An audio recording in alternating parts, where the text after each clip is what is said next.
ये अवसर इस दृष्टि से और भी अलग है, ये बहुत लंबे समय के बाद आया है। ये आज जिस कालखंड में हम सब जी रहे हैं, ये कुंभ का मेला लोग कहते हैं ना 144 साल के बाद आया। नहीं, सिर्फ 144 साल के बाद नहीं आया है, 450 वर्षों के बाद आया है। क्योंकि 450 वर्षों के बाद ये पहला कुंभ है जो इलाहाबाद में नहीं, प्रयागराज में हो रहा है। ये 450 साल के बाद का पहला कुंभ है जब अक्षय वट किले की दीवार में बंद नहीं है, वो खुला स्वतंत्र है, कोई भी जाकर वहां श्रद्धा से सर झुका सकता है।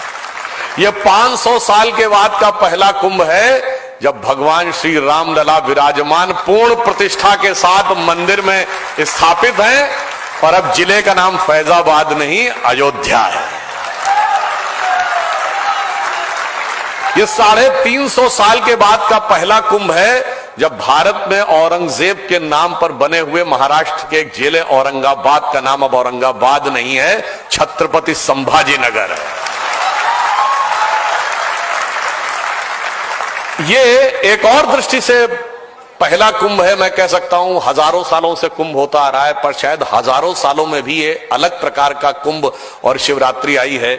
ये अलग प्रकार का कुंभ इसलिए है कि चांद के अछूते कोने दक्षिणी ध्रुव पर पहुंचने वाला भारत दुनिया का पहला देश बना, उसके बाद का यह पहला कुंभ है। और उस पॉइंट का नाम प्रधानमंत्री श्री नरेंद्र मोदी जी ने क्या रखा?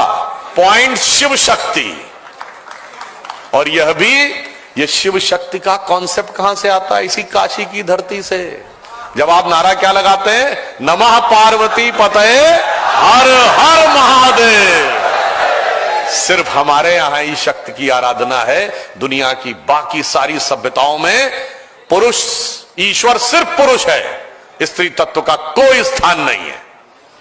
हमारे यहां शिव और शक्ति दोनों समान रूप से आते हैं। और एक और बात समझिए, सिर्फ हमारे यहां अर्धनारीश्वर की भी परिकल्पना है।